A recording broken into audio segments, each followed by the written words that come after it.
Ndamuka muna sindu kudama faera. Asina kukani kwa nezvipanera. Ndoda nyaya zecho kwa disaka ni trust and nobody.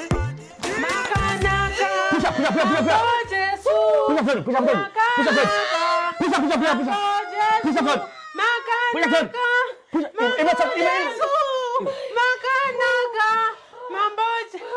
Iwe. Uzinzwa. Kuno kutokumamisa uruzinzwa. Uruzinzwa. Iwe. Andamuuraya mwana panapa uruzinzwa. Kubva COVID chitanga apa pazvarwa 1000, vana 1000 apa. Vana chitenda panapa. Ukasapusha ka iwewe ka Urwadziwa. Unorwadziwa ka but chinote chipere. Iwe ndiri kudzwa kuti imba fone yenyu yapera battery. Panapa radio apa tisa radio panapa. Kuimba sekuru, ndikuimba. Ndikuti uimbe vanhu vasanzwa kuti chii chiri kuitika. But imba kaona nesakamira ka bawe.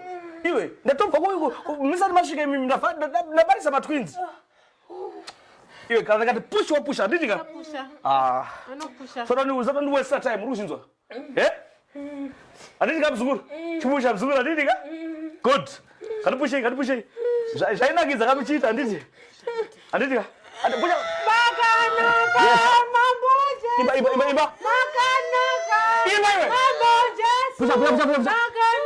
Imba. Mamboje. Pusha. Makanaka. Pusha. Mamboje.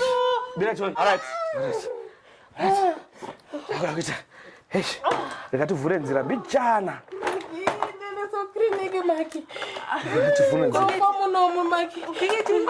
Kutafamba 42 macancer clinics esakavharwa 42 mahospital acho 2 hurumende akavharwa tichandoita sekuvhura na 2 tichitenderera Maana inoitwa ine.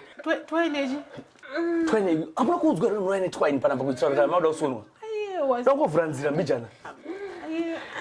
Saka nechida kuti ndiende hangu clinic kwacho. Endayo clinic kwacho. nditi zvakasterilizwa here zvinhu zvacho panapa. Iwe. Panapa ndotokupai service inopfuura ma 42 clinic. Inini ndiri resident weMarare. Vese vakakiwa panzapa maresidents eMarare. We all deserve proper health care munomu. Hapana kana anofanira achizvarira mukutso kudai so. Enzwaka. Wativharira macancer clinics chiri konzero ndechei. Haiko chai yakati vachivhura macancer clinics. Iwe council yakapila ikati aiwa. Kuti ndiso tisingadeserve proper health care. Atanza tidi service delivery sina kuti. Aiwa no ndavavhure macancer clinics. We have a right to health care. Mira, auspa meeting pana paditi. Uzinza.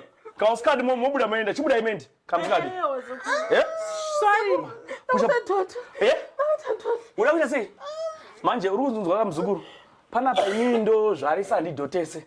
Saka which means mari yenyu inenge yakwira akadhota, mari yenyu yakwira. Ati muleba zvinongoitika wanise kuno. Ikoko ndosaka mari dzenyu dzizowedzera mani. Ukadhota mzukuru ya 100 ka ngatikwirirane. Uri kuda here 100? Atina mari yekuwedzera. Saka inini ndakuregedza akadhota. Aiwa sekuru zvarisai. Uri kuda here 100? Tocha 100. Hadote. All right. It's okay. And it on.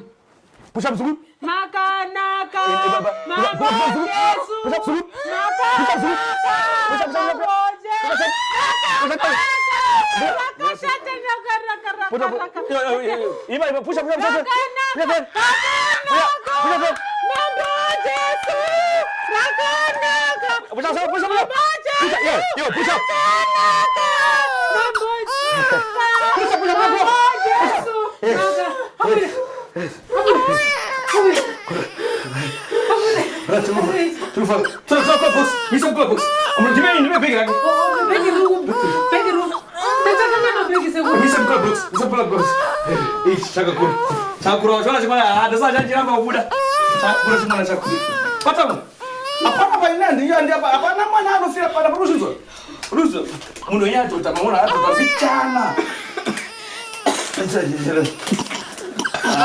Apana